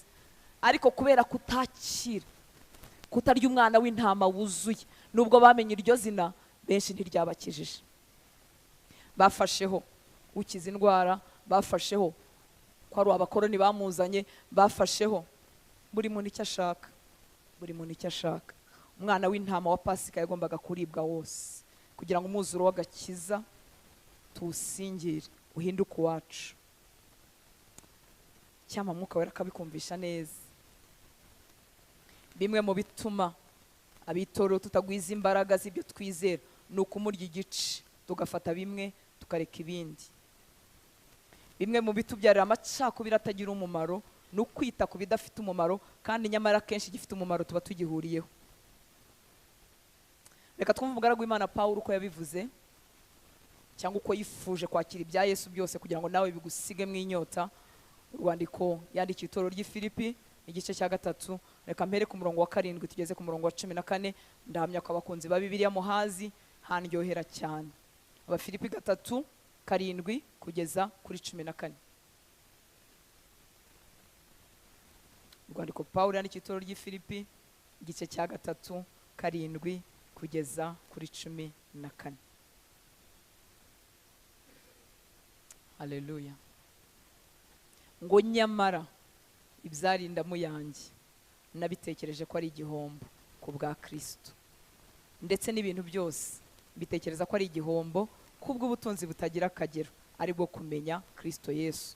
Kubw'uwo nahombye ibyanjye byose, ndetse mbitekereza ko ari amase kugira ngo ndonke Kristo. Kuri ka ya Pawulo, ibyo yari ahombye n'uwo yari we Mufarisayo wemewe, ukiranuka kubw'amategeko, wemewe na rubanda rukomeye muri icyo gihe, ufite izina rikomeye kubera ibyo. Ibi ngibi yaremeye arabihomba, kandi yarabitoterejwe, kandi arabizira. Kubw'igihe cyacu, kubwa generasiyo twavutsemo, kubw'imyaka ufite, nawe kugira ngo uronke ubutunzi butagira akagero buzanwa no kumenya Kristo, hari ibyo usabwa guhomba bijyanye n'igihe cyawe, bijyanye n'aho uhagaze. Haleluya. Ngo ndetse n'ibintu byose mbitekereza ko ari igihombo kubw'ubutunzi butagira akagero, ari bwo kumenya Kristo Yesu. Kubw'uwo nahombye ibyanjye byose, ndetse mbitekereza ko ari amase kugira ngo ndonke Kristo, ngo kandi mboneke ko ndi muri we, ntafite gukiranuka kwanjye kuva mu mategeko, ahubwo mfite ukuzanwa no kwizera Kristo, ariko gukiranuka kuva ku Mana guheshwa no kwizera. Nkiri ahangaha mu gihe Pawulo yabivugiragamo, uyu murongo wari ugoye. Twebwe uyu munsi turabyumva, ariko wari ugoye kubwira abayuda, ukabwira abanyamahanga barimo bizera iyo Mana yahoze ari y'abayuda, ukababwira ko bari bukizwe badakebwe, batubahirije imboneko z'amezi, batubahirije amasabato, badakoze bya bindi byose basabwaga, ukababwira ko bari buhinduka abantu bayobotse Imana badakoze ibyo. Cyari ikintu kiremereye cyane, kuko rero tumaze iminsi mu buntu bw'Imana kuva aho Yesu yasubiriye mu ijuru, ubutumwa bwiza tukabwakira. Uburemere bw'uyu murongo twebwe ntabwo tubwumva cyane, ariko kuri bo cyari igitangaza. Niyo mpamvu bategekaga abanyamahanga bajoininze kwizera ko nabo bakabategeka kukebwa, kuko icyo Yesu yakoze ntabwo cyuzuye kuba bamwizeye, ntabwo byuzuye, hagomba kuzamo ibintu by'imirimo. Mana ishimwe cyane. Haleluya. Na n'uyu munsi nyuma y'imyaka 2000 birenga biracyatubera umutego. Umuntu akumva nasenga cyane Imana iri bumwemere cyane, akumva naririmba cyane iri bumwemere cyane, ntigira iminsi yo kunyemera cyane n'imisi yo kunyemera gahoro. Haleluya. yaranyemeye kubera icyo Yesu yakoze ku musaraba. Yambonyeho ayo maraso, haleluya. Yabonye umwana w'Imana muri nje utarigeze akora icyaha, yanyemeye atyo. Muranyumva nshuti z'Imana? Ariko ntiyanyemeye atyo ngo ndekere aho ngaho, ahubwo arimo arakora umurimo muri njyewe wo kuntera gusa na Yesu igihe ntarazamuka ngo musange. Kuko nshuti z'Imana, ubuntu ni imbaraga, ubuntu ntabwo ari amagambo. Ntabwo Yesu yaje kunkiza ibyaha narangiza ngo abinsigiremo, ahubwo yampaye umwuka we unyeza iteka, ampa ijambo rye rintera kwezwa, haleluya. Asigamwe inyota yo kwifuza kwiboneza, kuko ndamutegereje nawe arantegereje. Kandi abafite ibyo byiringiro bagira ishyaka ryo kwiboneza. Mana ishimwe cyane.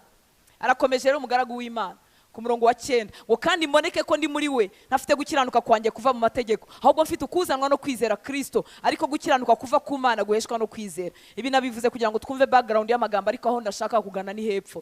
Ngo kugira ngo mumenye. Urumva kurya umwana w'intama wese tari y'agace ni iki cyifuzo, kugira ngo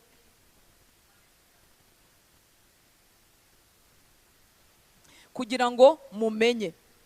Menye n'imbaraga zo kuzuka kwe, kugira ngo singarukire bugufi. Muranyumva nshuti z'Imana? Kugira ngo mumenye.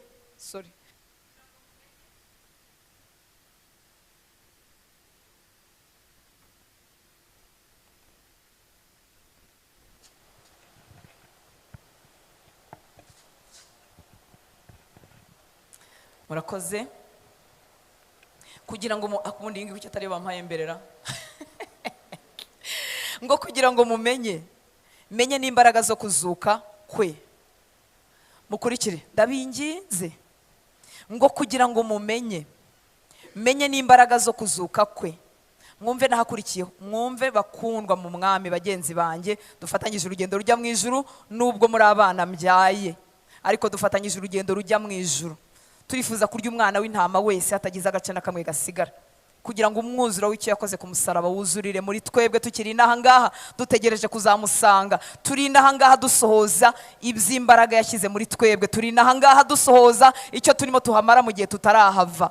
Ngo kugira ngo mumenye, menye n'imbaraga zo kuzuka kwe no gufatanya imibabaro ye,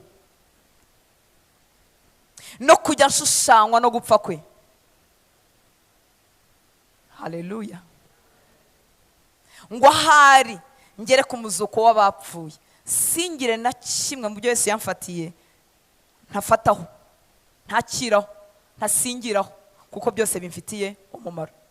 Ngo suko maze guhabwa cyangwa ngo mbe maze gutunganywa rwose, ahubwo ndakurikira kugira ngo hari mfata icyo Kristo yamfatiye. Bene data, sinibwira yuko maze kugifata, ariko kimwe cyo nibagirwa ibiri inyuma ngasingira ibiri imbere. Ndamaranira kugera aho dutanguranwa ngo mpabwe ingororano zo guhamagara kw'Imana muri Kristo Yesu kwavuye mu ijuru. Haleluya, haleluya. Iyo Yesu arimo yivuga ngo ninjye mutsima umano kuva mu ijuru, kugira ngo umuntu urya ye gupfa. Umuntu urya Yesu wese ye gupfa. Arangije aravuga ngo uwo mutsima nababwiraga ngo ni umubiri wanjye. Umva ibyo bintu ntibyumvikana. Ariko iyi nyota iri mu mutima wa Pawulo niwe ukwiriye kuba mu mitima ya za ntama za twebwe zari zizimiye, akadushaka kugira ngo tutazimira, akadushaka kugira ngo adukize. Dukwiriye guhorana inyota yo kwifuza, gusingira, kwakira kubwo kwizera n'ubundi ibyo Yesu yakoze byose. Haleluya. Iyo dutwayeho agace duhorana intege nkeya, iyo dutwayeho agace ibishuko biratubasha, iyo dutwayeho agace isi iradukamura, iyo dutwayeho agace twibwira yuko wari umutsima utumara inzara y'inaha ngaha ariko udaduhesha ubugingo buhoraho. Muranyumva nshuti z'Imana?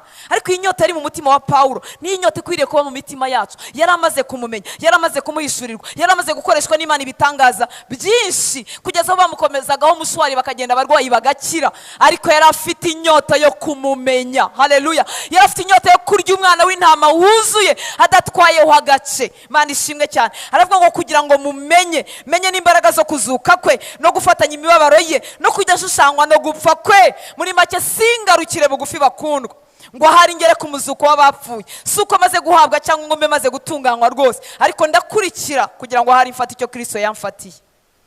Haleluya. Niki cyateye itorero intege nkeya?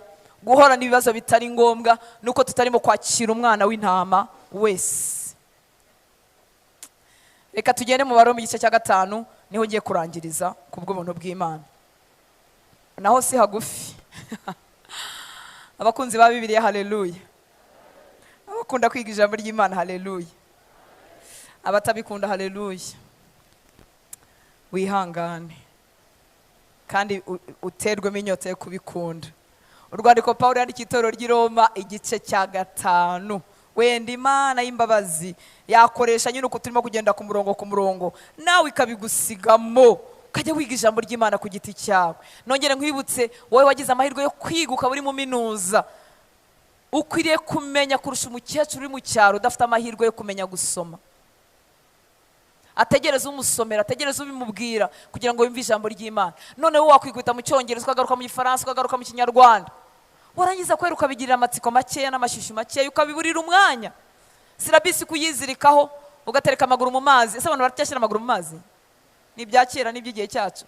Sirabisi kuyizirikaho, kongera ukayizirikaho, kongera ukayizirikaho, izaguhesha ubumenyi bw'inaha ngaha. Nabwo ni bwiza, sinimo kubupfobya. Haleluya. Ubwo ni ijambo ry'Imana ujye uryizirikaho, urishaka utarishaka, kuko rizaguhesha icyo Yesu yagufatiye. Abaroma 5, urwandiko Pawulo n'igitorero ry'i Roma igice cya 5 umurongo wa 1. Turagiye hano, ngiye kugerageza kwasoma nihuta. Ngo nuko rero inkuru nziza bakundwa, ubwo twatsindishirijwe n'iki? No kwizera. Haleluya. Nuko rero ubwo twatsindishirijwe no kwizera, dufite amahoro ku Mana kubw'umwami wacu Yesu Kristo. Umworera wantandukanyaga n'Imana wakuwe hagati yanjye nayo, sinkiri umwanzi w'Imana kubwo kwizera icyo Yesu yakoze ku musaraba. Wa murimo wari umuzanye wo gushaka no gukiza icyari kizimiye warasohojwe muri twebwe abizeye icyo Yesu yakoze ku musaraba. Haleluya. Ntitwatsindishirizwa n'icyo twakoze, ahubwo twatsindishirijwe no kwizera. Mana ishimwe cyane. Nuko rero twatsindishijwe no kwizera, dufite amahoro ku Mana kubw'umwami wacu Yesu Kristo. Wadushyikirije, yarabuduhereje muri Kristo Yesu. Wadushyikirije ubu buntu dushikamyemo kubwo kwizera, ngo tubone uko twishimira ibyiringiro byo kuzabona ubwiza bw'Imana. Haleluya. Nzamubona. Haleluya. Aya maso y'umubiri atakireba, uruhu rwanjye rumaze kubora, shaje cyangwa narapfuye. Haleluya. Maso yanjye azabona ubwiza bw'Imana, tuzamubona. Mana ishimwe. Nuko rero twatsindishijwe no kwizera, dufite amahoro ku Mana kubw'umwami wacu Yesu Kristo. Wadushyikirije ubu buntu dushikamyemo kubwo kwizera, ngo tubone uko twishimira ibyiringiro byo kuzabona ubwiza bw'Imana. Iyo umuntu ari umwana w'intama igice, ibi ngibi ntabitegereza, ntago yishimira ibyiringiro byo kuzabona ubwiza bw'Imana. Ibyiringiro byo bigarukira inaha ngaha, kuzajya hehe, kuziga hehe, kuzatunga iki, kuko yari umwana w'intama igice. Ariko abamurya wese dufite ibyiringiro bimwe byo kuzabona ubwiza bwe. Haleluya. Haleluya. Nta gihendo cy'inaha ngaha watugura, nta kintu cyadutangira, kuko iyo habayeho kugereranywa ntibigereranywa. Muranyumva nshuti z'Imana? Ndakwinginze jya wumva mwene ayo magambo agukanguriramo ibyo byiringiro, kugira ngo ibihendo by'iyi si bitakumara imbaraga, ugacogorera hagati aha ngaha mu rugendo. Imana ishimwe. Tubone uko twishimira ibyiringiro byo kuzabona ubwiza bw'Imana. Ngo ariko si ibyo byonyine, ahubwo twishimira no mu makuba yacu. Hajemo ibintu by'ibiki? Nawe wabyumvise? Hajemo ibintu by'amakuba, kuko inzira igize gute? Irafunganye. Ariko si ibyo byonyine, ngo ahubwo twishimira no mu makuba yacu, kuko tuzi yuko amakuba atera kwihangana. Ntago amakuba tuyasaba, ntituyasengera, turabahanuzi b'ibyago, nta nubwo data ari byo yashakaga, ariko mu rugendo nayarimo. Nta sitagira ibyago bibaho niba kabashuke. Nta kure y'ibyago habaho, nta kure y'imvura, nta kure y'umuhengeri, nta kure. Ntago abakiranutsi babirinzwe. Abakiranutsi baca mu kubura akazi, ejo bakakabona. Ahubwo itandukaniro ni ibyiringiro bafite hagati aho ngaho by'uwo baziranye. Haleluya. Haleluya. Imana ishimwe. Abakiranutsi nabo bajya bagatungurwa n'ibyo batateganyije hagati mu rugendo. Ariko kuko byose bifatanyiriza hamwe kuzanira ibyiza bakunda Imana. haleluya. Kuko kandi Imana itabeshya, ririya jambo ryo mu Baroma ni rizima cyane, 8:28, haleluya. Ku bakunzi b'Imana ngo byose byose byose byose, ibyandijije, ibyamwaje, ibyanshwajije, ibyankojeje isoni, ibyo ntateganyije, ibyaje hagati mu rugendo, ku bakunzi b'Imana ngo byose bifatanyiriza hamwe kubazanira ibyiza. Uzi impamvu? Bimwe muri byo bintera kwihangana, ibindi muri byo bikanyigisha kubabarira, ibindi muri byo bikantera umutima w'impuhwe n'imbabazi nk'uwa Yesu, ibindi muri byo bikamaramo kamere yanjye no kwikunda na self. Bimwe muri byo byazanywe na Sekibi, Imana ikabikoresha. Ariko nshuti z'Imana, burya umwana w'Imana wuzuye, umwana w'intama wuzuye, utwara igice kizaguhindura umunyantege nkeya. Nugerwaho n'amakuba, umugani uko Petero yatwandikiye ngo ntube surpris, ntutangare ngo nugubwa gitumo n'ibyago n'amakuba bitari bimwe. None tugahora turi abantu batangara. Sinari nzi ko yapfa, sinari nzi ko napfusha, sinari nzi ko nabura akazi. Nta hantu Yesu yigeze asezeranya abantu bamukurikiye ko bose bazajya bita babona akazi. Ahubwo yaratubwiye, ariko Yesu ni mwiza.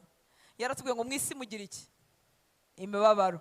Ariko nimuhumure, nagize gute? Nanesheje isi. Haleluya. Itandukana ry'abari muri Kristo Yesu n'abatarimo nukunesha hagati aho mu mibabaro. Aho ni mibabaro ni rusange mu bantu. Arakomeje umugaragu w'Imana tubwira kuri 3 Abaroma 5 ngo ariko si ibyo byonyine, ahubwo twishimira no mu makuba yacu, kuko tuzi yuko amakuba atera kwihangana, kandi kwihangana kugatera kunesha ibitugerageza, uko kunesha kugatera ibyiringiro. Bene ibyo byiringiro ntabwo bikoze isoni, kuko urukundo rw'Imana rwasabye mu mitima yacu kubw'Umwuka Wera twahawe. Haleluya, haleluya. Ibyo byiringiro ntibikoze isoni. Kuko urukundo rw'Imana rurushaho gusa rukuzura imitima yacu kubwa Mwuka Wera twahawe, akatumenyesha uko twakunzwe bitangaje. Ntushobora, nibwo wazana inyigisho na seminari, ntushobora kuntera gushidikanya urukundo rw'Imana kuri njye. Nubwo Satani yamanuka agatera umutwe hejuru, agatera kiribiti, akambabaza, ntashobora kuntera gushidikanya urukundo rw'Imana. Kubera iki? Umwuka Wera twahawe yaraje arwuzuza mu mutima wanjye. Menya ko nakunzwe bihambaye. Mena ko data yankunze nk'uko akunda umwana utarigeze acumura, kandi njyewe naramucumuyeho, na n'uyu munsi nkimucumuraho, na n'uyu munsi ngisitara. Ariko Umwuka w'Imana yasabye mu mutima wanjye, yuzuza urwo rukundo rw'Imana muri njye. Ndabikwifuriza mukundwa. Niki kimara imbeho y'ubuzima, niki kimara imvune, niki kimara amakuba n'ibyago ukagenda utabyikoreye ku bitugu, no gusabwamo n'urukundo rw'Imana. Haleluya. Ukamenya ko wakunzwe bihambaye. Mana ishimwe cyane. Haleluya. Ngo tukiri abanyantege nkeya, mu gihe gikwiriye Kristo yapfiriye abanyabyaha. Ariko uyu mutunzi w'imbabazi, tukiri abanyantege nkeya, tugwa tubyuka tutazi ibyari byo. Sinavuga ngo tugwa tubyuka ahubwo twari duhagaze turi intumbi, turi abapfu bagenda, tukiri abanyantege nkeya. Mu gihe gikwiriye Kristo yapfiriye abanyabyaha. Ngo birakomeye kugira ngo umuntu apfire umukiranutsi nkaswe umunyabyaha, kandi koko hari umuntu ubona wamwitangira ukurikije ubwiza bwe n'ubugwaneza bwe. Ngo birakomeye kugira ngo umuntu apfire umukiranutsi nkaswe umunyabyaha. Icyo akora hari byashoboka ko umuntu yatinyuka gupfira umunyangeso nziza, ariko Imana yerekanye urukundo rwayo dukunda ubwo Kristo yadupfiraga tukiri abanyabyaha. Ntiyagukunze utangiye gutekereza gukizwa, ntiyagukunze utangiye kwitoza gukiranuka, ahubwo yadukunze tukiri abanyabyaha. Kurya yasanze Zakayo niko yansanze, niko yagushatse nshuti y'Imana. Mwagize ngo si urubyiruko rwose rwicara umwanya nk'uyu aho basenga n'aho bavuga ijambo, hari urundi rupfuye nabi, ariko abakunda urukundo rw'igitangaza. Yadukunze tukiri abanyabyaha. Mana ishimwe. Ngo nkaswe none, umva ko bitarangira, nkaswe none ubwo tumaze gutsindishirizwa n'amaraso ye, ntituzarushaho gukizwa umujinya w'Imana nawe ntabwo akora umurimo igice. Ntiyadukunze tukiri abanyabyaha ngo none tumara kuza tujugunye. Reka, ahubwo birushijeho turushaho gutsindishirizwa n'amaraso ye. Ku 10 ubwo twunzwe n'Imana kubw'urupfu rw'umwana wayo wadupfiriye tukiri abanzi bayo, none ubwo tumaze kungwa nayo ntituzarushaho gukizwa kubw'ubugingo bwe. Ariko si ibyo byonyine, ahubwo twishimira Imana kubw'umwami wacu Yesu Kristo ukiduhesha kuzura nayo na bugingo n'ubu. Ngo kuko bimeze bityo nk'uko ibyaha byazanywe mu isi n'umuntu umwe, angaho uhumve kandi uhagumane, kuko bimeze bityo nk'uko ibyaha byazanywe mu isi n'umuntu umwe, urupfu rukazanwa n'ibyaha, niko urupfu rugera ku bantu bose, kuko bose bakoze ibyaha. Nuko rero ubwo igicumuro cy'umuntu umwe ari we Adamu cyateye ko abantu bose bacirwaho iteka, ni nako icyo gukiranuka, haleluya, ni nako icyo gukiranuka cyakozwe n'umuntu umwe cyahesheje abantu bose gutsindishirizwa bagahabwa ubugingo buhoraho. Katumuha icyubahiro, haleluya, watumye tubarwaho gukiranuka. Mana ishimwe bakundwa. Mbega akaga ko kutamenya ibi bintu. Mbega uburyo umuntu abihirwa n'urugendo. Mbega uburyo umuntu apfa nabi. Mbega uburyo umuntu yirundarunda ngo arebe ko yanezeza Imana. Haleluya. Nuko rero igicumuro cy'umuntu umwe cyateye ko abantu bose bacirwaho iteka, ni nako icyo gukiranuka cyakozwe n'umuntu umwe ari we Kristo cyaheje abantu bose gutsindishirizwa bagahabwa ubugingo. Gutsindishirizwa ni ugutsinda kutari ukwawe. Murabyumva? Watsinzwe, hari undi muntu watsinze, ibitego bye bagize gute, babikubazeho. Niyo mpamvu byitwa gutsindishirizwa.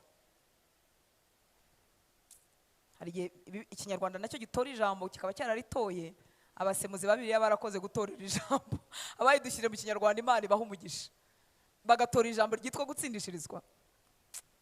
Haleluya. Icyo gukiranuka cyakozwe n'umuntu umwe cyahejeje abantu bose gutsindishirizwa bagahabwa ubugingo. Kandi nk'uko kutumvira Imana k'umuntu umwe kwateye ko abenshi b'abanyabyaha, niko no kuyumvira kumwe kuzatera ko abenshi baba abakiranutsi. Ariko amategeko yaziye hanyuma kugira ngo ibyaha bigwire, nyamara aho ibyaha byagwiriye niho n'ubuntu bwarushijeho gusaga, kugira ngo nk'uko ibyaha byimitswe n'urupfu aba ari nako n'ubuntu bwimikwa no gukiranuka buduhesha ubugingo buhoraho ku bwa Yesu Kristo umwami wacu. Muri make tuvuze ku itangiriro ry'umurimo Yesu akora mu muntu. Haleluya, haleluya. Umurimo w'imbabazi, umurimo w'ubuntu umuntu yakira kubwo kwizera, umurimo ukorerwa mu mutima umuntu wese wagize umugisha wo guhura na Yesu. Umugabo w'Imana twahereyeho aho mwashingiye topike yanyu, Yesu ntiyamubwiye ngo gurisha iby'abandi wanyaze, subiza abandi wanyaze, ntiyigeze amubwira uko abigenza, ariko kurarana na Yesu, gutindana na Yesu byamumenyesheje igikwiriye. Haleluya. Udakerensa ubuntu ukabwambura imbaraga ufite, udakerensa umurimo Yesu yakoze ku musaraba i Golgotha ngo wibwire ko utagira imbaraga zo gukiza. Haleluya. Njya mvuga ngo niba imbuto y'ibigori bayitera mu murima ikamera, urambwira ko imbuto y'ubumana yaterwa mu muntu ntimere? Ntibishoboka. Ikigori bagitera mu murima kikamera ari ikigori kibora. Imbuto itabora y'ijambo ry'Imana igwa mu mutima igatera uwayakiriye kwizera, ntishobora gusiga umuntu ameze nk'uko asanzwe. Impinduka z'ubumana zizagenda zikurira muri we. Ni iki kikubwira ko wakiriye kwizera kuzima? Haleluya. Ni iki kikubwira ko wakiriye kwizera kuzima? Nuko uko kwizera kuzabyara wowe kugenda usa n'ibyo wizeye. Ni iki kikubwira ko kwizera ufite gupfuye? Nuko nta mpinduka kugenda kubyara muri wowe. Byoroshye bityo. Muranyumva nshuti z'Imana? Yakobo yabivuzeho avuga kwizera kubyara imirimo. Kwizera icyo Yesu yakoze ku musaraba kubyara imirimo. Simvuga imirimo yo kugira neza, kuzana impinduka muri twe, kudutera icyabaye kuri Zakayo, ndasubiza iby'abandi, ndihannye, ndahindukiye. Yesu aramubwira ati agakiza gatashye iwawe kuko nawe uri umwana wa Aburahamu. Haleluya. Niwitegereza amagambo y'Imana ntuyarebe uyahushuye. Reka dusenga, ariko dusenge mwicaye kubera ko za ntebe zikora bya bindi. Uhumirize ku maso yawe cyangwa ube mu buryo bwo gutera gutuza.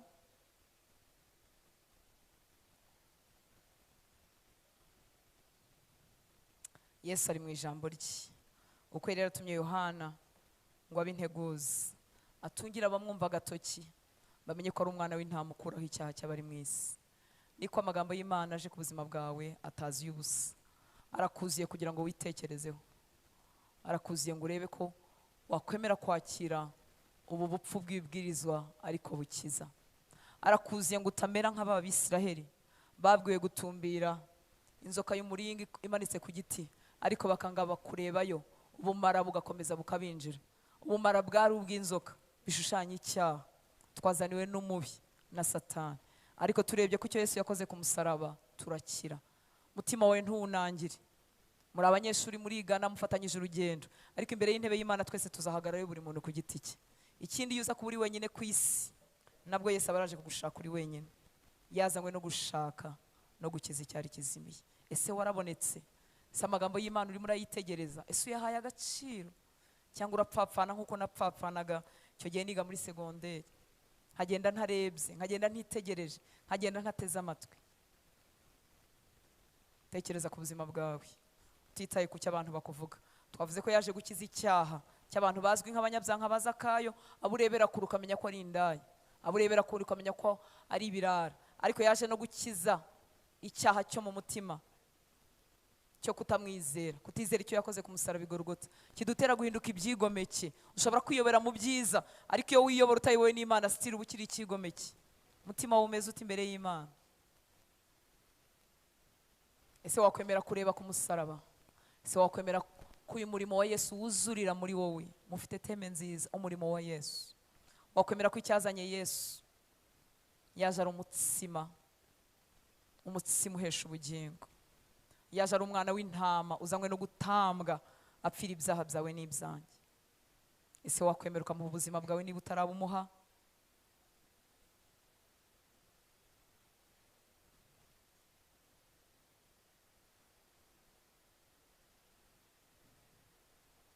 Haleluya. Muririmbyi umwe cyangwa babiri azamfashe.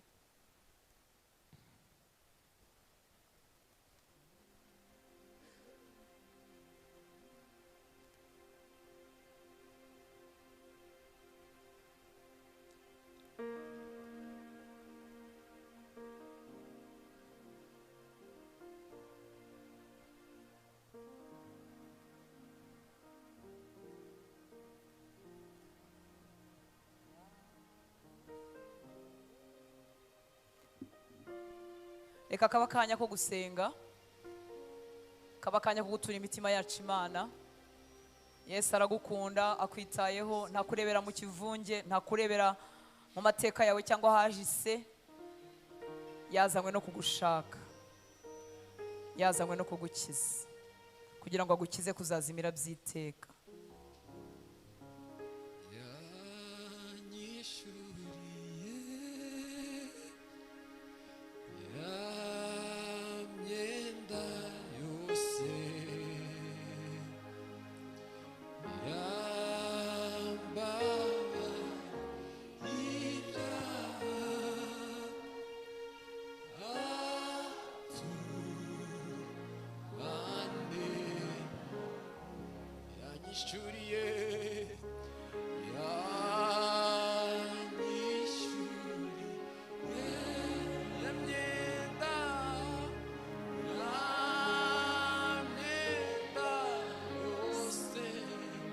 Turimo turirimba iyo ndirimbo. Niwumva ushaka kwakira Yesu ku mugaragaro, uze gutera intambwe uze hano imbere. Wifuza ko Yesu aba umwami, agategeka ubuzima bwawe, akagukiza kurimbuka.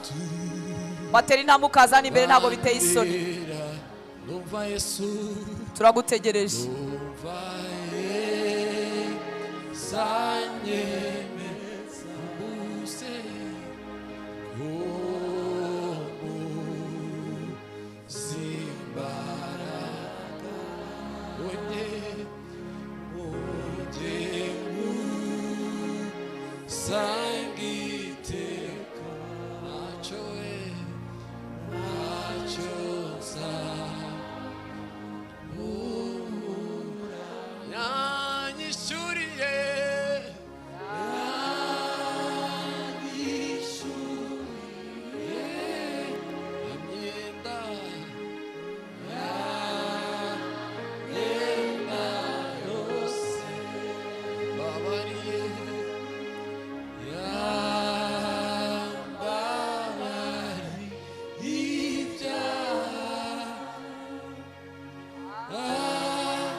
amen.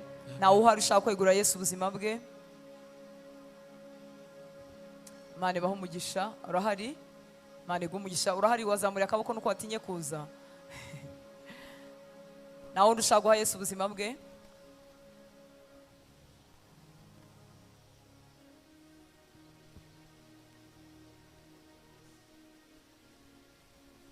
haleluya.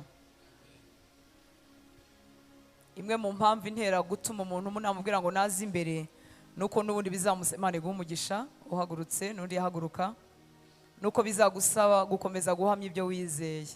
Imana iguhe umugisha nawe, kandi ntabwo uzabasha kubikorera mu ibanga.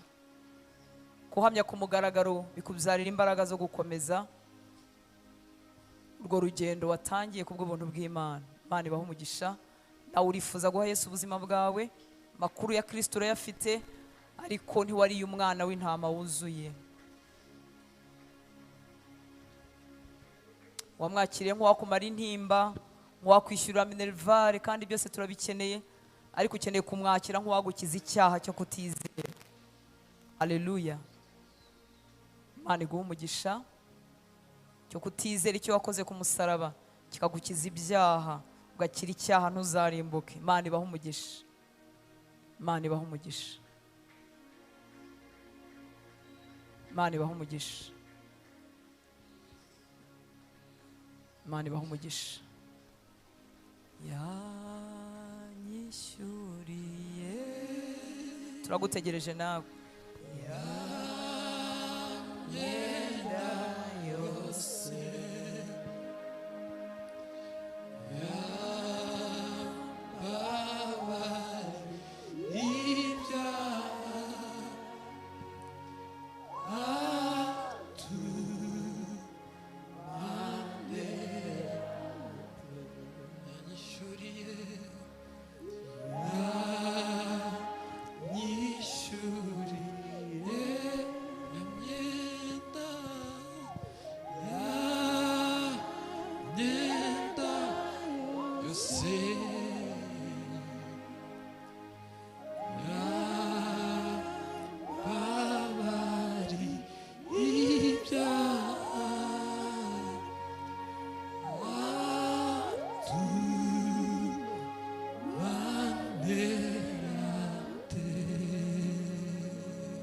amen. Reka dusengane n'abahagurutse. Imana ibahe umugisha, mufashe icyemezo cyiza.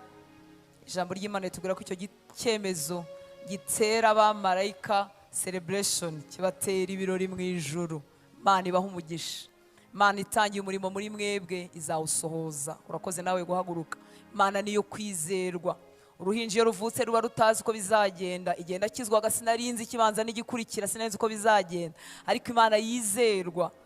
Haleluya. Ishorera icyo yakoreye mu muntu, ubwo buzima bw'Imana babuza muri twebwe. Imana ishimwe. Tugenda turya ijambo ry'Imana rikadukuza, Mwuka w'Imana akatweza, akaturera, tukagenda dukura turushaho gusa na Yesu. Imana ibahe umugisha. Imana ibahe umugisha. Reka kugira amagambo bimeze nko kuza kwakira icyo yaguhaye, ni nko kwinjira mu isezerano. Akenshi tubaha amagambo yo kuvuga, ni koko twayabatiza, ariko umutima ni wo umuntu yizeza, akanwa kakavugisha. Haleluya. Hanyuma agakizwa, akabarwaho gukiranuka atakoreye. Hari igihe dushaka kubanza gukiranuka no gutungana ngo tubone gusanga Yesu. Oya, yazi abanyabyaha, niwe udutunganya, niwe utweza, niwe udukiza ya mashami y'icyaha. Ntabwo wayikiza nshuti y'Imana. Niba uri hano wicaye uvuga uti nabiriya nkirimo, nabiriya reka mbanze ngire kuri iyo nzabone kuza. Oya, ngwino, muri we niho dukirira. Haleluya. Reka dusenge. Musenge mwebwe muhagaze, natwe twicaye dusenge, duture imitima yacu Yesu. Tumutumire, mutumire mu mutima wawe, mutumire kugira ngo atangire kukuyobora. Sengana n'abahagaze, reka dufatanye gusenga aya magambo. Uvuga uti ndagushimiye Mwami Yesu, nongeye kumva no kwizera icyo wakoze ku musaraba ku bwanjye. Menye ko wanzizanywe no kunshaka, menye ko wazanywe no kunkiza kugira ngo ntazimira nkazarimbuka. Uyu munsi ndakwizeye, ngwino ube umwami w'ubuzima bwanjye, ugira ijambo mu byemezo byanjye, utegeka ubuzima bwanjye. Ndakwakiriye kandi nk'umukiza. Urakoze kunkijije nkaba ntakirimbutse, urakoze kunkijije urupfu rw'iteka, urakoze kunkijije kuba umwanzi w'Imana. Uyu munsi unyunze n'Imana, ndagushimira, ndakwizeye. Nizeye ko umurimo utangiye muri njyewe uzampa ubuntu, ukampa imbaraga, nkakomeza muri urwo rugendo. Urakoze Yesu, amen. Reka tubasengere, natwe twisengera abicaye. Data, turagushimye umurimo w'igitangaza wongeye gukora mu mitima yacu, yaba twebwe abahagurutse, yaba twebwe abicaye bumvise. Tugushimiye icyo wakoze ku musaraba i Golgotha kidasaza kidashira, waduhesheje ubugingo bw'iteka. Ni wowe mwana w'intama w'Imana waje gukuraho icyaha cy'abari mu isi. Twongeye kwizera, bisa nk'aho ari ubupfu, bisa nk'aho bitari bukore, ntacyo biri bubyare, nta mpinduka, ariko twarakubonye. Abigiye imbere gato twakijwe mbere yaba twarakubonye. Twabonye uwo murimo w'ubuntu ukorera mu mutima w'umunyabyaha, umunyabyaha akihana, umunyabyaha akagenda ahinduka, akagenda akurira muri wowe. Uwo murimo w'ubuntu turacyawubonana n'uyu munsi, udutera kugukumbura, udutera kwifuza kuzabana nawe. Uwo murimo w'ubuntu turacyawubona mu makuba y'ubuzima, mu ngorane z'ubuzima, mu byago n'ibigoye bidusaba kwigomwa no guca mu nzira ifunganye. Turacyabona uwo murimo w'ubuntu dushoboza. Tuguhaye icyubahiro mwami w'aba. Mwuka wera w'Imana, turagutumira ngo uherekeze iri jambo mu mitima yacu, rimere ryera imbuto kandi nyinshi, duhinduke abagore n'abagabo baguhamya.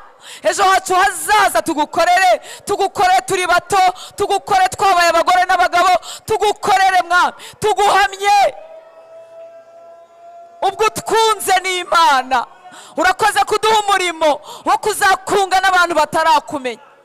Urakoze mwami w'aba, urakoze mwami. Mwuka wera w'Imana, tuyobore mu byo data ashaka, twigishe ibyo data akunda, andika ijambo rye mu mitima yacu. Urakoze ko ari wowe utweza, urakoze ko ari wowe udusobanurira ibyo Kristo yasize atubwiye. Urakoze ko ari wowe uhindura urugendo rushoboka. Ndagushimira mwuka wera kuri urugendo ruhindura urushoboka kubw'imbaraga zawe ziri muri twebwe. Abana bawe mbashyize mu biganza byabo, n'ahari wowe uzaba uhari. Bari bonyine batari kumwe n'abandi, wowe uzaba uri kumwe nabo. Baciye mu bibagoye uzaba uri kumwe nabo. Baciye mu by'isi, isi ikabaririmba bimeze neza, nabwo uzaba uri kumwe nabo. Urizerwa, wowe watangiye umurimo mwiza muri twebwe, urizerwa, ntabwo uzawukora igice. Ababera mbatwikirije amaraso yawe. Urakoze kujya udushyiraho ikimenyetso ngo waduhaye umwuka wera nk'ingwate kuzagaruka kutujyana. Uzatujyana, ntituzahera inaha ngaha. Iby'abana bawe ntibirangirira inaha ngaha, washyize ubuzima bwawe muri bo. Urakoze kutubereye umucyo muri iyi si icuza umwijima, idusaba byinshi, ariko uri umucyo. Waravuze ngo bari muri wowe ntibazongera kugenda mu mwijima ukundi, ngo bagukurikira ntibazagenda mu mwijima ukundi. Urakoze kuzababera umucyo w'ubuzima, umucyo w'ubugingo. Urakoze kuzabaha kunesha. Sabiye umugisha iri teraniro, sabiye umugisha abana bawe, batumira iteraniro ribaho, ubakomereza amaboko, ubakomereza uruhanga, uhora ubavomereye. Ijambo ryawe rigwirire mu mitima yabo, inyota y'ibyawe ihora ari nyinshi mwami. Bakangurire benshi ku bukiranutsi. Sengeye aba bana bafashe icyemezo cyiza cy'igitangaza kizatuma babana nawe mu ijuru. Ubakomeze, ubaha inyota y'ibyawe kugira ngo banywe amata y'umwuka adafunguye. Abakuze, abageze ku gakiza bagende batunganywa rwose. Wowe utangiye iby'agakiza muri bo, ukaba ubatsindishirije. Babazwaho gukiranuka, barakijijwe, ariko bazakomeza gukizwa n'ijambo ryawe, bazakomeza kwezwa n'ijambo ryawe kugeza ku munsi uzatwishyira. Urakoze data, cyubahiro nikikugarukire. nushimwe nushyirwe hejuru. Ni mu izina ryawe Yesu dusenze, amen. Imana ibahe umugisha, murakoze cyane.